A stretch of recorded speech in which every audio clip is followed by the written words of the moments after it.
ꯍꯥꯏꯔꯤꯁꯦ ꯃꯁꯤ ꯉꯁꯥꯏꯒꯤ ꯑꯩꯈꯣꯏ ꯃꯤꯑꯣꯏꯕꯅ ꯆꯥꯅꯅꯕꯒꯤꯗꯃꯛꯇ ꯁꯦꯝ ꯁꯥꯕ ꯉꯁꯥꯏꯒꯤ ꯀꯟꯖꯨꯝ ꯇꯧꯅꯅꯕꯀꯣ ꯃꯤꯑꯣꯏꯕꯒꯤ ꯁꯦꯝ ꯁꯥꯕ ꯑꯁꯤꯒꯨꯝꯕ ꯉꯁꯥꯏꯒꯤ ꯑꯦꯅꯤ ꯁꯕꯁꯇꯦꯟꯁꯁꯦ ꯑꯁꯤ ꯆꯤꯟꯖꯥꯛꯅꯤ ꯍꯥꯏꯌꯦꯕꯀꯣ ꯑꯗꯨꯕꯨ ꯃꯁꯤꯗ ꯑꯦꯛꯁꯦꯞꯁꯟ ꯈꯔꯗꯤ ꯀꯩꯅꯣꯗ ꯑꯩꯈꯣꯏꯒꯤ ꯑꯍꯤꯡꯕ ꯁꯥꯁꯤꯡꯀꯣ ꯑꯗꯨ ꯃꯣꯏ ꯑꯗꯨꯒ ꯉꯁꯥꯏꯒꯤ ꯄꯥꯝꯕꯤꯁꯤꯡ ꯍꯧꯔꯤꯕ ꯄꯥꯝꯕꯤꯁꯤꯡ ꯍꯥꯔꯚꯦꯁ ꯇꯧꯗ꯭ꯔꯤꯕꯀꯣ ꯑꯗꯣ ꯃꯁꯤ ꯑꯩꯈꯣꯏ ꯃꯥꯔꯀꯦꯠꯇ ꯃꯤꯁꯤꯡꯅ ꯆꯥꯅꯅꯕ ꯁꯦꯝ ꯁꯥꯗꯅ ꯄ꯭ꯔꯣꯁꯦꯁ ꯇꯧꯗꯅ ꯂꯥꯛꯑꯒꯗꯤ ꯆꯤꯟꯖꯥꯛ ꯀꯧꯔꯦꯀꯣ ꯅꯠꯇ꯭ꯔꯒꯗꯤ ꯃꯁꯤꯁꯨ ꯆꯤꯟꯖꯥꯛꯇꯤ ꯅꯠꯇꯦꯕꯀꯣ ꯑꯗꯨꯒ ꯗ꯭ꯔꯒ ꯑꯃꯁꯨꯡ ꯃꯦꯗꯤꯁꯤꯅꯦꯜ ꯄ꯭ꯔꯗꯛꯁꯤꯡꯀꯣ ꯑꯗꯒꯤ ꯀꯣꯁꯃꯦꯇꯤꯛꯁ ꯅꯥꯔꯀꯣꯇꯤꯛ ꯑꯦꯟ ꯁꯥꯏꯀꯣꯇ꯭ꯔꯣꯄꯤꯛ ꯁꯕꯁꯇꯦꯟꯁꯦꯁꯁꯤꯡꯁꯦ ꯃꯁꯤꯗꯤ ꯑꯩꯈꯣꯏ ꯆꯤꯟꯖꯥꯛꯅꯤ ꯍꯥꯏꯅ ꯂꯧꯔꯣꯏ ꯍꯥꯏꯕꯀꯣ ꯑꯗꯨꯒ ꯑꯦꯅꯤ ꯉꯁꯥꯏꯒꯤ ꯍꯧꯖꯤꯛ ꯑꯩꯅ ꯍꯥꯏꯖꯕꯗꯣ ꯑꯩꯈꯣꯏꯒꯤ ꯉꯁꯥꯏꯒꯤ ꯃꯤꯑꯣꯏꯕꯅ ꯀꯟꯖꯨꯝ ꯇꯧꯅꯅꯕ ꯑꯦꯅꯤ ꯄꯣꯠ ꯍꯧꯖꯤꯛꯀꯤ ꯑꯦꯛꯁꯦꯞꯁꯟꯁꯦ ꯅꯠꯇꯕꯁꯤꯡꯁꯦ ꯑꯁꯤꯗꯤ ꯆꯤꯟꯖꯥꯛꯅꯤ ꯍꯥꯏꯅ ꯂꯧꯒꯅꯤ ꯑꯗꯨꯒ ꯃꯁꯤ ꯑꯩꯈꯣꯏ ꯐꯨꯗ ꯐꯣꯔꯇꯤꯐꯤꯀꯦꯁꯟ ꯍꯥꯏꯁꯦ ꯑꯩꯈꯣꯏ ꯆꯤꯟꯖꯥꯛꯁꯤ ꯐꯣꯔꯇꯤꯐꯤꯀꯦꯁꯟ ꯇꯧꯕ ꯐꯣꯔꯇꯤꯐꯤꯀꯦꯁन हाइबसे करिनो हाइबदा मसे अखोइगी essential micronutrients हाइदना vitamin अमसुंग mineral सिंग को एदेगी अखोइगी trace elements सिंग मसी चिंजाक सिदा अखोइ हापसनबा हेन्ना हापसनबा को होय हे अदुगा चिंजाक सि करिगे हापसलिनो हाइबदा मागी nutritional quality से मसी हेंगतननाबा अमसुंग अखोइगी मियबेगे हक्सांगदा सोहंदना अखोइगी मियामगे हक्सेलदा कानबा पीननबगे दमक्ता तौबा असुगुंबा प्रैक्टिस से असिबुनी अखोइना फूड फोर्टिफिकेशन हाइरिसे को ओके अदो फूड फोर्टिफिकेशन सि असि अखोइ मखल अहुम मरि थोना खाइदोकपा याइको अदो मसी से मागी अखोइगी होजिकी अखोइगी माइक्रोन्यूट्रिएंट से असिगी जिनसनबगी हापसनबगी स्टेज तुदा अखोइना कैटेगोराइज तौरगा अदो अहानबददी अखोइना कमर्शियल नत्रगा इंडस्ट्रियल फोर्टिफिकेशन को अखोइ एग्जांपल होइना अखोइगी व्हीट फ्लोर अदेगी फोर्टिफाइड राइस काइन हाइरिसिंग से मासे अदेगी अखोइ बायो फोर्टिफिकेशन हाइदना अखोइ मसाइगी अखोइ फूड क्रॉप सिंग से असि मसेसिदा मसाइगी अखोइगी कन्वेंशनल प्लांट ब्रीडिंग नत्रगा अखोइ बायोटेक्नोलॉजिकल टेक्निक्सिंग सेनदना मसाइगी न्यूट्रिशनल अखोइगी कनोइबा क्वालिटी लेबा को अदुगुंबा फूड क्रॉप्सिंग पुथोकपा अदुगुंबगी कनोसे असिना एग्जांपल होइना अखोइगी कनो माइरेन गुंबा को अदेगी मसी कैरोट गुंबा से विटामिन ए एनरिच तोबा याय दिगे अखोइगी गोल्डन राइस काइन हाइरिसे को मसीगी से अखोइगी विटामिन ए एनरिच तोबा अदुगुंबा मखलगी मसाइगी अखोइगी चेंग ने हबो राइस ने बको मसी बायो फोर्टिफिकेशन तोबा अदेगी अखोइ पॉइंट ऑफ यूज फोर्टिफिकेशन हाइदना नत्रगा होम फोर्टिफिकेशन हाइदना विटामिन डी गुंबा ड्रॉप से मसाइगी सिंजाक सिदा चारम दाइ सिदा हापसन बको असुगुंबा सेसु अदुम मसाइगी अखोइ फोर्टिफिकेशन मखलमनी हाइना अदुम कनो तोई अदुगा फोर्टिफिकेशन सी अखोइ वॉलंटरी तोबा हाइदी वॉलंटरी हाइदी कनागुंबा मसाइगी अखोइगी फूड मैन्युफैक्चरर सिंगना को मखोइगी कमर्शियल पर्पस गे दमक्ता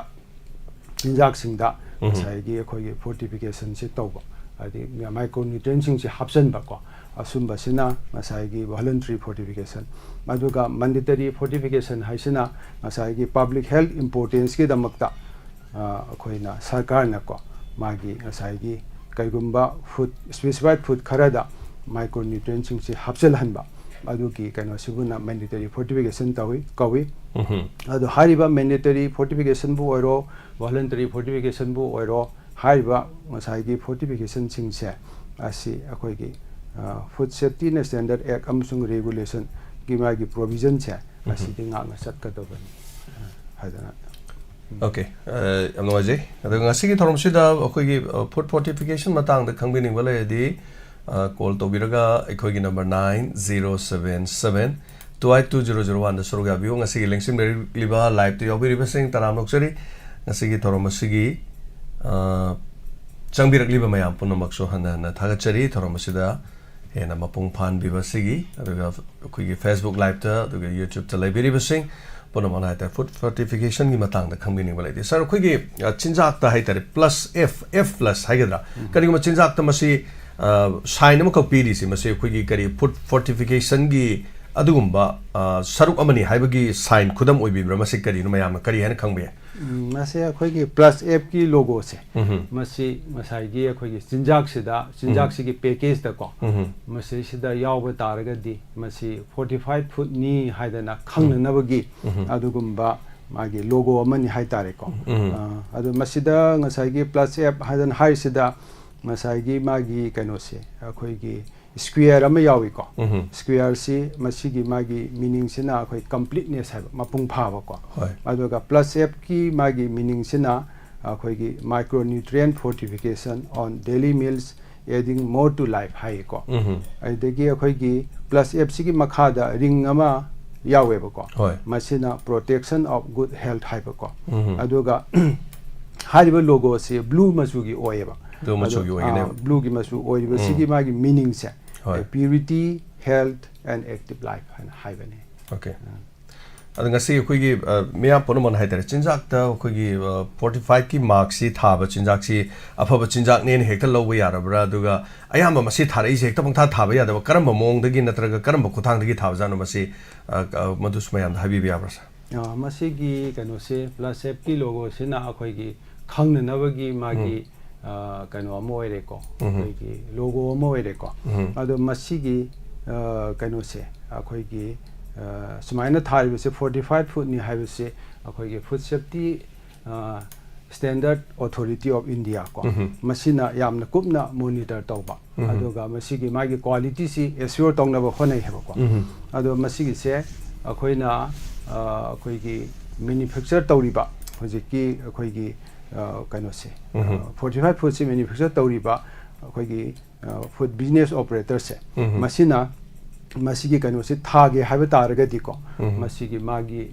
ꯁꯝ ꯑꯩꯈꯣꯏ ꯐꯨꯗ ꯁꯦꯐꯇꯤ ꯐꯨꯗ ꯐꯣꯔꯇꯤꯐꯤꯀꯦꯁꯟꯒꯤ ꯄ꯭ꯔꯣꯕꯤꯖꯟꯁꯤꯡꯁꯦ ꯉꯥꯛꯅ ꯆꯠꯀꯗꯕꯅꯦ ꯍꯥꯏꯕꯀꯣ ꯑꯗꯣ ꯃꯁꯤꯒꯤꯁꯦ ꯃꯁꯤꯒꯤ ꯃꯥꯒꯤ ꯀꯩꯅꯣꯁꯤ ꯑꯩꯈꯣꯏꯒꯤ ꯅꯣꯇꯤꯐꯥꯏꯗ ꯐꯨꯗ ꯂꯦꯕꯣꯔꯦꯇꯣꯔꯤ ꯑꯃꯗꯒꯤ ꯃꯁꯤꯒꯤ ꯄ꯭ꯔꯣꯕꯤꯖꯟꯁꯤ ꯉꯥꯛꯅ ꯆꯠꯂꯤ ꯍꯥꯏꯕꯒꯤ ꯁꯥꯔꯇꯤꯐꯤꯀꯦꯠ ꯗꯔꯀꯥꯔ ꯑꯣꯏꯀꯣ ꯑꯗꯨꯒ ꯑꯩꯈꯣꯏꯒꯤ ꯃꯇꯝ ꯃꯇꯝꯒꯤ ꯃꯥꯒꯤ ꯐꯣꯔꯇꯤꯐꯥꯏꯗ ꯐꯨꯗꯁꯤꯡꯁꯤ ꯑꯩꯈꯣꯏꯅ ꯅꯣꯇꯤꯐꯥꯏꯗ ꯂꯦꯕꯇ ꯉꯁꯥꯏꯒꯤ ꯇꯦꯁ ꯇꯧꯕ ꯗꯔꯀꯥꯔ ꯑꯣꯏꯀꯣ ꯑꯗꯨꯒ ꯃꯥꯒꯤ ꯁꯤꯒꯤ ꯏꯀ꯭ꯋꯤꯞꯃꯦꯟꯁꯤꯡꯁꯦ ꯑꯃꯁꯨꯡ ꯃꯥꯒꯤ ꯄ꯭ꯔꯣꯁꯤꯗ꯭ꯌꯣꯔꯁꯤꯡꯁꯤꯁꯨ ꯑꯣꯗꯤꯠ ꯇꯧꯕ ꯗꯔꯀꯥꯔ ꯑꯣꯏꯀꯣ ꯄꯨꯝꯅꯃꯛꯁꯤ ꯉꯁꯥꯏꯒꯤ ꯑꯩꯈꯣꯏ ꯀꯩꯅꯣꯗ ꯑꯩꯈꯣꯏ FSSAI ꯅꯠꯇ꯭ꯔꯒ ꯃꯥꯅ ꯗꯤꯖꯤꯒꯅꯦꯠ ꯇꯧꯕ ꯑꯣꯊꯣꯔꯤꯇꯤ ꯑꯃꯗ ꯃꯁꯤꯒꯤꯁꯦ ꯊꯥꯒꯠꯄꯀꯣ ꯑꯁꯨꯝꯕꯁꯤ ꯗꯔꯀꯥꯔ ꯑꯗꯨꯝ ꯑꯣꯏ ꯑꯗꯨꯅ ꯃꯁꯤꯒꯤ ꯀ꯭ꯋꯥꯂꯤꯇꯤꯁꯤꯗꯤ ꯑꯗꯨꯝ ꯑꯦꯁ꯭ꯌꯣꯔ ꯇꯧꯅꯕ ꯑꯗꯨꯝ ꯍꯣꯠꯅꯕꯅꯤ ꯃꯁꯤꯒꯤ ꯀꯩꯅꯣꯁꯦ ꯑꯣꯀꯦ ꯅꯨꯡꯉꯥꯏꯖꯩ ꯑꯗꯨꯒ ꯑꯩꯈꯣꯏꯒꯤ ꯍꯧꯖꯤꯛ ꯑꯩꯈꯣꯏꯒꯤ ꯃꯇꯧ ꯀꯔꯝꯅ ꯍꯥꯏꯇꯥꯔꯦ ꯑꯩꯈꯣꯏꯒꯤ ꯍꯧꯖꯤꯛꯀꯤ ꯄ꯭ꯂꯁ ꯑꯦꯐ ꯊꯥꯕꯁꯤꯅ ꯑꯩꯈꯣꯏ ꯐꯣꯔꯇꯤꯐꯥꯏꯗ ꯑꯣꯏꯕ ꯐꯨꯗ ꯑꯃꯅꯤ ꯍꯥꯏꯅ ꯑꯗꯨꯝ ꯈꯪꯉꯒ ꯌꯥꯔꯕ꯭ꯔꯥ ꯅꯠꯇ꯭ꯔꯒꯅ ꯑꯩꯈꯣꯏꯒꯤ ꯀꯔꯤ ꯍꯥꯏꯇꯥꯔꯦ ꯋꯥꯠ ꯑꯥꯔ ꯗ ꯐꯣꯔꯇꯤꯐꯥꯏꯗ ꯐꯨꯗꯁ ꯑꯦꯕꯥꯏꯂꯦꯕꯜ ꯏꯟ ꯃꯥꯔꯀꯦꯠꯇ ꯐꯪꯉꯤꯕꯁꯤ ꯑꯩꯈꯣꯏꯒꯤ ꯀꯔꯤꯅꯣ ꯐꯣꯔꯇꯤꯐꯥꯏꯗ ꯐꯨꯗꯅꯦꯅ ꯍꯥꯏꯕꯁꯤ ꯆꯥꯎꯔꯥꯛꯄ ꯍꯥꯏꯐꯦꯠ ꯍꯥꯏꯕꯤꯕ ꯌꯥꯕ꯭ꯔꯥ ꯃꯥꯔꯀꯦꯠꯇ ꯉꯁꯥꯏꯒꯤ ꯑꯩꯈꯣꯏꯒꯤ ꯉꯁꯥꯏꯅ ꯍꯥꯏꯖꯕꯀꯣ ꯑꯩꯈꯣꯏꯒꯤ ꯃꯦꯟꯗꯦꯇꯔꯤ ꯐꯣꯔꯇꯤꯐꯤꯀꯦꯁꯟꯗ ꯂꯥꯛꯏꯕꯁꯤꯗꯤ ꯑꯩꯈꯣꯏꯒꯤ ꯐꯣꯔꯇꯤꯐꯥꯏꯗ ꯔꯥꯏꯁ ꯀꯣ ꯑꯗꯒꯤ ꯑꯩꯈꯣꯏꯒꯤ ꯋꯤꯠ ꯐ꯭ꯂꯣꯔ ꯀꯣ ꯑꯩꯈꯣꯏꯒꯤ ꯌꯥꯝ ꯍꯥꯏꯔꯤꯁꯦꯀꯣ ꯑꯗꯒꯤ ꯑꯩꯈꯣꯏꯒꯤ ꯏꯗꯤꯕꯜ ꯑꯣꯏꯜ ꯑꯗꯒꯤ ꯃꯤꯜ ꯀꯣ ꯑꯗꯨꯒ ꯑꯩꯈꯣꯏꯒꯤ ꯁꯣꯜ ꯀꯣ ꯑꯩꯈꯣꯏꯒꯤ ꯀꯃꯟ ꯁꯣꯜꯁꯦ ꯃꯁꯤꯒꯤꯁꯦ ꯐꯣꯔꯇꯤꯐꯥꯏꯗ ꯇꯧꯋꯤ ꯑꯗꯨꯒ ꯃꯣꯏꯁꯤꯡꯁꯤꯗ ꯉꯁꯥꯏꯒꯤ ꯔꯥꯏꯁ ꯑꯃꯁꯨꯡ ꯋꯤꯠꯇꯗꯤ ꯃꯦꯟꯗꯦꯇꯔꯤ ꯐꯣꯔꯇꯤꯐꯤꯀꯦꯁꯟꯁꯤꯗ ꯌꯥꯎꯔꯤꯁꯦ ꯑꯁꯤ ꯑꯥꯏꯔꯟ ꯀꯣ ꯑꯗꯒꯤ ꯐꯣꯂꯤꯛ ꯑꯦꯁꯤड ꯑꯗꯨꯒ ꯚꯤꯇꯥꯃꯤꯟ B12 ꯊꯥꯏꯂꯣꯀꯣꯕꯥꯂꯥꯃꯤꯟꯁꯦ ꯀꯣ ꯑꯁꯤ ꯍꯥꯞꯄꯦ ꯑꯗꯨꯒ ꯉꯁꯥꯏꯒꯤ ꯏꯗꯤꯕꯜ ꯑꯣꯏꯜ ꯑꯃꯁꯨꯡ ꯃꯤꯜꯛꯇꯗꯤ ꯚꯤꯇꯥꯃꯤꯟ Aꯒ Dꯒꯁꯦ ꯍꯥꯞꯄꯦ ꯑꯗꯨꯒ ꯀꯃꯟ ꯁꯣꯜꯁꯤꯗꯗꯤ ꯑꯩꯈꯣꯏ ꯑꯥꯏꯑꯣꯗꯤꯟ ꯍꯥꯞꯄ ꯑꯃ ꯑꯗꯨꯒ ꯉꯁꯥꯏꯒꯤ ꯗꯕꯜ ꯐꯣꯔꯇꯤꯐꯥꯏꯗ ꯍꯥꯏꯗꯅ ꯑꯥꯏꯑꯣꯗꯤꯟꯒ ꯉꯁꯥꯏꯒꯤ ꯑꯩꯈꯣꯏꯒꯤ ꯑꯥꯏꯔꯟꯒ ꯍꯥꯞꯄ ꯑꯃ ꯂꯩ ꯑꯗꯨꯒ ꯉꯁꯥꯏꯒꯤ ꯚꯣꯂꯨꯟꯇꯔꯤ ꯐꯣꯔꯇꯤꯐꯤꯀꯦꯁꯟ ꯍꯥꯏꯕꯁꯤꯗꯗꯤ ꯉꯁꯥꯏꯒꯤ ꯍꯧꯖꯤꯛꯀꯤ ꯃꯦꯅꯨꯐꯦꯛꯆꯔꯔꯁꯤꯅꯀꯣ ꯃꯥꯒꯤ ꯀꯃꯔꯁꯤꯌꯦꯜ ꯄꯔꯄꯁ ꯍꯥꯏꯗꯤ ꯃꯥꯒꯤ ꯀꯁꯇꯃꯔꯁꯤꯡꯁꯤ ꯑꯦꯇ꯭ꯔꯦꯛ ꯇꯧꯅꯕ ꯈꯣꯠꯅꯕ ꯍꯥꯏꯗꯤ ꯉꯁꯥꯏꯒꯤ ꯐꯣꯔꯇꯤꯐꯥꯏꯗ ꯐꯨꯗ ꯄꯥꯝꯕ ꯀꯁꯇꯃꯔ ꯂꯩꯗꯅꯀꯣ ꯃꯣꯏꯁꯤꯡꯁꯤꯒꯤ ꯃꯥꯒꯤ ꯑꯦꯇ꯭ꯔꯦꯛ ꯇꯧꯅꯅꯕ ꯑꯩꯈꯣꯏꯒꯤ ꯉꯁꯥꯏꯒꯤ ꯑꯩꯈꯣꯏ ꯕꯤꯁꯀ꯭ꯋꯤꯠꯀꯨꯝꯕ ꯀꯣ ꯑꯗꯒꯤ ꯑꯩꯈꯣꯏꯒꯤ ꯕ꯭ꯔꯦꯗ ꯀꯣ ꯑꯗꯒꯤ ꯕ꯭ꯔꯦꯛꯐꯥꯁ ꯁꯦꯔꯤꯌꯦꯜ ꯀꯣ ꯑꯁꯨꯝꯕꯁꯤꯡꯁꯤꯗ ꯑꯗꯨꯝ ꯍꯥꯞꯅꯩ Okay. Kanu ngaje aduga akoina chinjak leiba chatpa ate ate to boka na mayamna haina ba koi commercial dega uba yawi hai tare chinjak to khwai degi faraba akoi leveling se kari gumba plus f 45 foot ni hai basi tharaga di madu thabo ine leibi u gan hai se masi chumba jala sar kari habi be sai se normal mi mani cham cham na hangmada hoji kan plus f se thara amni na chinjak to madu tharamaga di madu 45 oraba afaba chinjak ni hekta lobu yaraba masi akoi gi 45 अखोई plus safe से होरगा दी 45 foot नि हाइदना दी अदुम लौबा यारे को अदो 45 foot से अखोइना करी मरुगिनो यामदा का ओइ से हाइबसे सी खितंग हाइजगे द अखोई गी माइक्रोन्यूट्रिएंट डिफिशिएंसी को नत्रगा माइक्रोन्यूट्रिएंट मालन्यूट्रिशन अदुगा अखोई हिडन हंगर सु कोइ को मसे अखोई हेल्थ की यामना सोबे इशू अमनेबा अदु मसी अखोई की भारत तदी मसी के माइक्रोन्यूट्रिएंट डिफिशिएंसी की बर्डन से असि मरुइना vitamin A D iodine iron folic acid कुंबा सिंगसिना वाटपदकी को अखोई की सिंजाक्ता असमाइना ngसाई अनाबा कया मा थोहल्ली अदुगा ngसाई की विटामिन ए गुंबा वाटप ओरगदी नुंगांग द मिट उदबा नाइट ब्लाइंडनेस की प्रॉब्लम को अदुगा विटामिन डी वाटप ओरगदी अखोई रिकेट्स ना अंगांग द को मदगा आयोडीन गुंबा वाटपा ओरगदी अखोई गोइता अदि अखोई की थायराइड ग्लैंड सी चाउथोकपा को अदुगा आयरन अमसुंग फोलिक एसिड आयरन मरुइना मोय की कनो सी वाटलगदी अखोई ngसाई की एनीमिया को अदुगा फोलिक एसिड सी मसी अखोई की मिरोनबा नुपी सिंगसिदा ngसाई की वाटपा तारगदी मसिदा अखोइना न्यूरल ट्यूब डिफेक्ट हाइदना को मरुइना अखोई की अंगांग सिंगसिगी अखोई एनएन केफाली हेदना ब्रेन की डेवलप तौदबा को के स्पाइनल वाइफिदा काइना लै मसिगी से भारत तदी ngसाई मी लिसिंग अमा अदि लाइफ बार्थ लिसिंग अमदा को मसी 0.5 तगे 11 फावबा ओय हाय को अखोई न्यूरल ट्यूब डिफेक्ट से असी मसी अखोइना फोलिक एसिड सी प्रेग्नेंट ओइरिंगै गी मामा ओइरिंगै गी मामा अमसु यामना ngलिंगै अखोई प्रेग्नेंसी की अर्ली पीरियड सिदा यामना पिजब तारगदी को मसी की सुगुंबा अखोई की बार्थ की डिफेक्ट सिंग से हंधनबा याय हैदन हाय को अदुना मसी यामना मरुइबा कनो अमनी अदुगा अखोई नेशनल फैमिली हेल्थ सर्वे हैदना मसाई की अखोई 1992 दगी पांगथोकपा अदुगुंबा सर्वे सिदा पॉपुलेशन हेल्थ की अदेगी मागी न्यूट्रिशन की मागी कनो सिंग से अखोइना स्टडी तौब हाइतारे को मदर नेशनल हेल्थ फैमिली सर्वे 4 की मतुंगिना फंगबा डाटा दा ngसाई की अखोई अंगांग से सही मंगा की मखादा लेबा अंगांग को मसी 58.4 दी % से असिदी ई वाटपगी प्रॉब्लम से लेबा को अदुगा नुपी मिरोनबा ngसाई की रिप्रोडक्टिव एज ग्रुप ता लेबा नुपी सिंग से 53.1% को मसी एनीमिक ओय अदुना अखोई की कनो से अखोई की माइक्रोन्यूट्रिएंट डिफिशिएंसी की मागी बर्डन से यामना चाउना लेबा अदुना मसी फोर्टिफिकेशन से यामना ngसाई की मरुइबा फोर्टिफिकेशन सी असे पृथ्वीना यानबा अदुंबा मखल की सुंबा माइक्रोन्यूट्रिएंट डिफिशिएंसी से असिबु हंथननबा को अदुंबा पृथ्वीना यानबा अदुंबा इंटरवेंशन अमनि हना थमजल ओके अमनगाजे अखोइ मतम खरै ममांगदा अखोइगी चिन्जाक दा अखोइ से चेंग प्लास्टिक के चेंग थोए चेंग अताउबा इसिंग दा ताउरदी मधु अस कोई केनो सी यंबियो यामना रूमर्स मयाम संदोंनो बसलै मसी मतंग से कोइना बुदी ताबिरिबा अखोइ यंबिरिबा मयाम दो सापेट खंगन जखिबदी लेख्रे सर अद चेंग दगा अखोइ चेंग अताउबा यौरकपसी मसी अखोइगी चाबा यारबा दुगा फूड सेफ्टी डिपार्टमेंट ना सो हाइतारे मसी मतम द अवेयरनेस पीबीगा सु लेख्रे अखोइगी हक्सांग the कानाबा याबा nutrient Singh Makhan Makhan यावबा pollen Kayani गाना हाइबीबा सुदुम लै मयामना मधु अखोइगी सोशल मीडिया दा वायरल गे चले हाइतारे अखोइगी मधुदगी अताउबा चेंग दो खंतोग स्पून दा तोर मई थारगा पेटेक मई चाइ प्लास्टिक के चेंग नि गान अस्वाइ मतंग से सर लापिरिंग द मयाम द क्लैरिफिकेशन मा करी थंबिरम बे सर की नॉलेज दा मसी अखोइगी 45 फुट से 45 राइस हाइब तारे को 45 राइस से मसीदी अखोइना कमाइना सेमबनो हाइबसिगी मतान खितंग आई थमजगे को मदा 45 अखोइगी राइस कार्नियल हाइदना अमा लैयेबा को 45 rice corneal C करिनो हाइबदा ngसाइगे अखोइगी Cheng C फजना अखोइगी powder ओइना सेमबा um अदुगी मतुंगदा ngसाइगे अखोइगी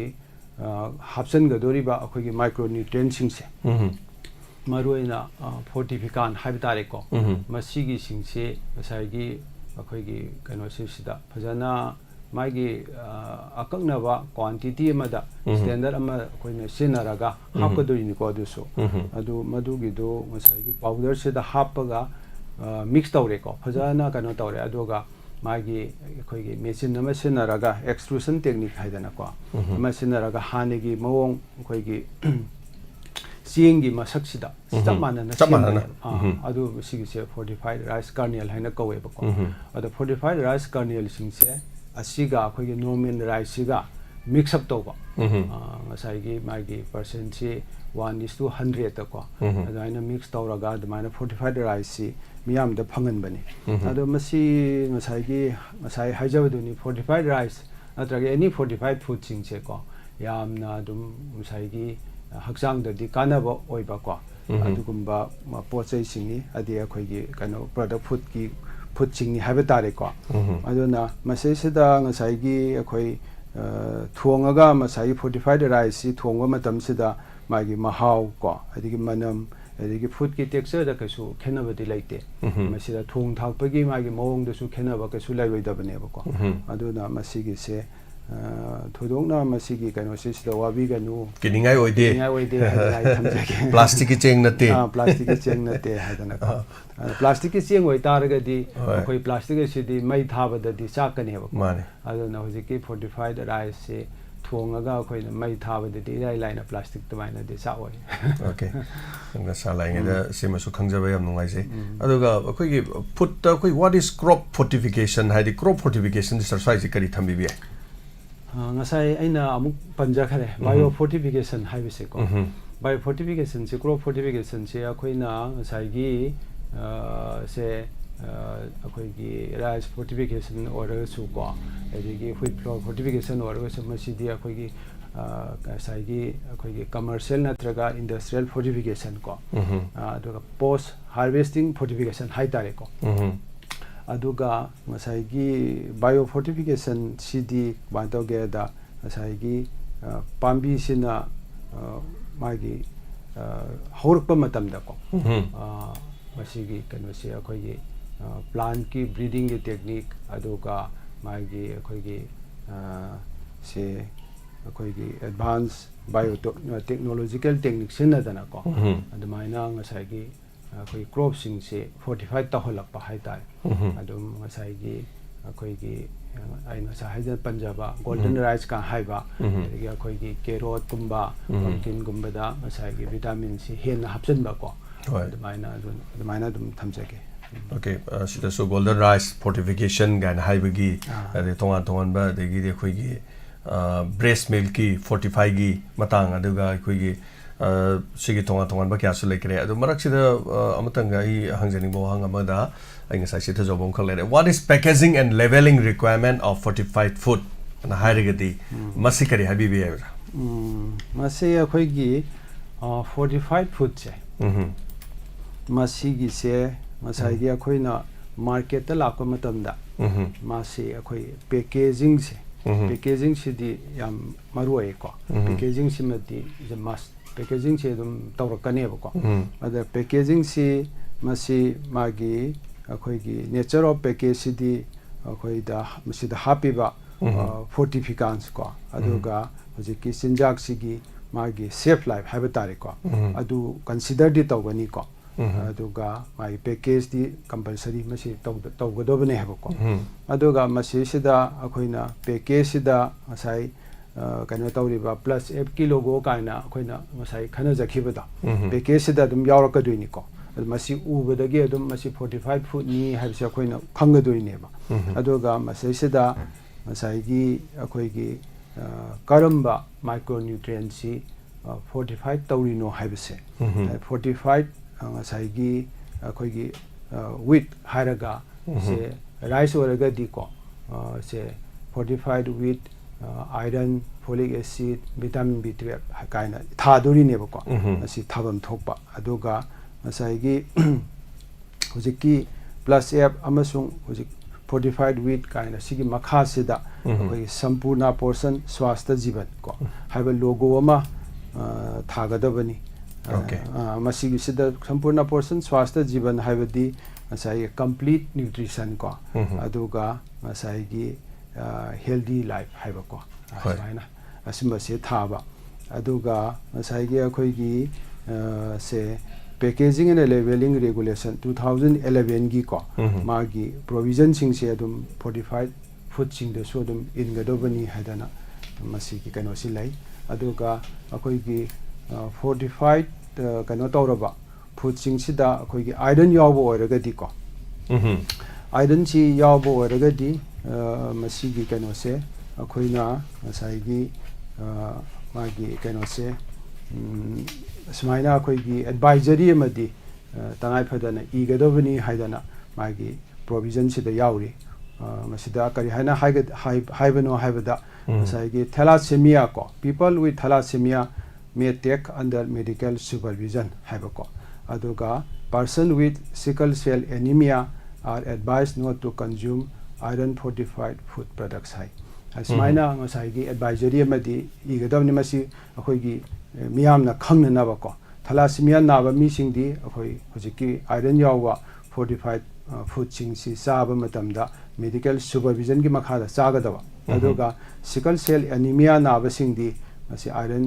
fortified products sing se charoidabani haibani asmaina akhoi gi packaging and labeling gi kaino se fortified food sing se asmaina laigadomni haibagi food fortification gi regulation gi matungina asmaina aduga fortification food fortification gi sir masida ek kumadi leibibra kari ek masi haragadi kari habibi fortification gi se ngasai gi akhoi food safety and standard fortification of food regulation 2018 haidan amale asigi magi regulation sida akoina fortified tawriba food sing se asigi magi standards sing adi kayam yamna magi micronutrient sing se yauribano yaugadabano haibase masi sida yam phajana mayek sing na I aduga masigi magi provision sing se masi manufacturer sing na yam phajana masagi ingadabani okay adu karigumba akhoi gi kanagumna masi manufacture tobada hariba polam sing adu 45 foot ke level thagadaba tha gadaba si tharaktaba matamda madu ngak na salaktaba matamda akhoi gi food safety department gi natraga law gi maikei gi kari punishable lege aduga kari tobi ai masi de kari khongthang tobi masi gi se akhoina ngasai gi akhoi gi kano se matam gi oina akhoina 45 foot si laukalaga ko magi kanoda notify to lab amada tharaga magi laifam thokpa changduda yaudibra yaudabra kaibase ko khoina yengchanba yai madoga karigumbada yengba matamda magi yaufam thokpa chang sigi magi standard ki manungda leitragadi hojiki hariba asai ki food business operator natraga manufacturer ko natraga magi hojiki yoliba sesida aingi matungina action adum lokhotpa yai okay haribasi ange matungina action adum lobiye aduga kanagumna masida mokoi leveling natraga hojiki haribasi tawdre na hai taraga di micham mana kadai de chalaga wakat pe yai haibadi hariba group sina sumai ta hore haidana complaint tawbam ma leibibra mase akhoi gi complaint adum tawba yai force course haidana ko masigi kaino se force course gi da mase sida adum complaint adum tawba yai hoi akoina moksa mamang da koina tongan ba sing food safety mari lena ba thorom koina tawjaba kan da gi sign ma force course da chalakan online da su masi complaint tawba ya ba du manak nak pa koi food safety department sing da di masi haktheng na la ga dum complaint tawba di ya ba lebi bra adum yai masi adum la ga adum complaint tawbi ba yai okay hari ba se koina mafam adu da chalaga su ya tare aduga akoi gi food fortification gi manung di kitang chandana hai tare food safety gi department da akoi gi sir se akoi gi commissioner oiso lebi ni hai tare hoje we am promo akoi gi se cha na ba yongsak ta poison yaure hu yaure du tore he je saru khoida complaint ga lapi bra masi karma kamai to de saru gi mota kare hai tare madu lab ta test tau khiba ga yauro bra aduga test tau khidabra adu mayam da kari chingni ngai ubele yung chak ta ngasai gi cha na ba pot hu kapsal le ga hai se sai ji kari lebi sar na khangbi ba da mayam da kari lakpiring ga da mayam da chamam na da no kari habiram be masi gi akoi gi maroina cha na ba sinjak akoi gi market te available oi ba se ko ase yung chak tak pi re masi se da sai gi hu kapsan ba gi ma gi akoi gi cha ba ya do pot sing hapsal le kan hai ba se ko masigi matang sida koina laukalaga masai gi koi gi notify tauba labsingda tharaga sample se tharaga yengjakhibadi leire adeduda message da koina adugumbagi praman thodoko phangkhibadi leite aduna hosiki yokchakki dai biri bofam je haitare ngarang na han makta su koi lapoi dai tare lapoi de pin meam le rame pin thilame adu torome kholame gan meam se ekta rumors meam hosik lan ma thoi bani ne lebak sida meam pon mana et porok liba pot se ching de loi porok pa aduga porok liba ching de ne po haira gadi meam ne ta ching na be wafam lakpana haitare sigumagi koi khudong cha da ba meam da samam na ba kyamaru madum thole hai batare aduga oja koi hosiki lo su lai bire na ta pikre aduga koi fortified food ki masida yauri ba vitamin sing hai batare chora ko vitamin sing sa happy kitang hai bigre masida da what is fortified vitamins har ga di kadi na khumbi bi masigi pakum lai bigadra chagi koi micronutrient sing se micronutrient vitamin matana koi mineral sing ko masi su dum kano tawani the vitamin maruina koi mandatory fortification sidati vitamin C A ga D ga ni ko aduga micronutrient sing da di ngasai gi koi gi iron leire ko yes de gi koi kano se iron leire de gi koi zinc su tawi ko right asugumba kano sing se dum hari basing asi vitamin kano ne hai batare aduga the iodine harbisu lai iodine su ko ngasai ge salt ko okay iodine salt double fortified salt akoi iron ga iodine ga ko bi ba si de moi gi sina koi gi trace element hai batare ko vitamin da di singdre vitamin har ga di A ga di ga doi batare okay de gi folic acid ko de gi ngasai hajaba koi se vitamin B12 ko vitamin ko vitamin da sing hai batare okay anwazing asigi thorom sigi call am tolo say hello hello yamba phone tawsari bai Rajasthan di Shakespeare Rajasthan di Shakespeare yamba kai khuna zenga sigi yamba gi TV studio da lengchen bi ba sar su kai khuna jari koi kana badi ana kana ba khoi hangjel ludaba thijel ludaba haitar mane koi gi chana thakna ba koi gi chinja chingje saba yaba yadabagi tongan bana tan expiry doko matam haibasi aigidi loina lei hani khalli ising bawda lei ade da time kanda kai haini saba yada koi expiry tha da pot se adum tholakpa thengna jai haitar ado masidi yamna laibak thibani singna kanda yirum ga je expiry tha de yamako masi tha ma khara hen lagadi wari ni adum puma palak pa se koi poultry gi yum gi akok podu di kaim tawge adu charu da hekta oira ya da ba umamba dum yawram me ba dai wa ga pesa ting bai da ado aina koi sa da la chening wa pham di ji mari le na expiry oi bagi matam se koi gi koi sar gi department lai bi ba ta ta hinga dukan da chat laga season humjin ba je kaim kan da tawbi bra koi miya na di u da ba koi gi MCU ga du ga student ni na bu he na tawbu ui ba masi ado sugumba ji ari hainga thambininge wafam ama aduga ikoi gi manipurda semja ba ikon di amna pamna chaja ba haitar soigum harasi fermented oil pota aduga koi hawai jara hairasi dagi ngari bok da ngarang je koi bacteria kana ba makhal ani phangi ga na hairi ne ba yes ado makhoi gumba dia mo expiry di lai basu yawi aduga hawai jara di lai ta basu yawi haitar soigum gumba ji kai su expiry tha de ba pa adu masigi dega ikoi da yamna cha chaluraga food poisoning oi bai matang je dum misina yaugi mang da su adu masi ojagi mota koi sargi mota karmaina thambi ba yage chana na ba wari nga koi gi hawai jar je sem graga di numit kyani bogi matamda moje patha ge punda ge ha je chora ko wafam kha thambi tha sari anwaje Shakespeare food fortification gi matang khanaring da food safety gi sar lingsen birak pani khangning da ang birim san knowledge sam lai bi share to biram sa saya koi tapi base yam chummi akoi kaimba sai gi sinjak amagi expiry se asi adum laifam thokpani aduna akoi na sinjak pu leibidi ba akoi gi consumer sing haiba tare ko masi sing su yamna smart oi ba yam tangai phadaba lai kaino da akoi na ngasai gi akoi na chaga de sinjak se akoi na khanjan na bagi responsibility yam chaung lai akoi na phaba sinjak chaga dobani adana akoi na ngasai gi koi akoi bida lai riba sinjak sing se karamba makhal na afaba sinjak oigadobano haibise akoi na masigi khanna nabagi masigi kaino se akoi gi masigi kari habitare capacity se akhoi laifam thokpane ba ko aduga masagi any food ki packaging da su use before date habise thaga dabne ba ko masigi se akhoi chinjak pu lebi riba singna soidana yengbi ga dabne package tawa food warga di masigi se magi expiry date se ko aduga magi manufacturing date su dum thaga ni ko masigi se thada ba warga di soidana masigi se lebi daba amasung ngasai akhoi gi food safety gi akhoi gi section da ko masi se complaint tawbi ba dum yai ko aduga ngasai gi akhoi se ngasai hawaijar khangde soibum khangde ko masi gi kano sing se asidi akhoina hoi ngari gumbadi huji akhoi package tawraga yonba akhoi adum thengnare ko aduga masi package tawdaba oiraga su masi akhoi use before date se masi adum magi kano sida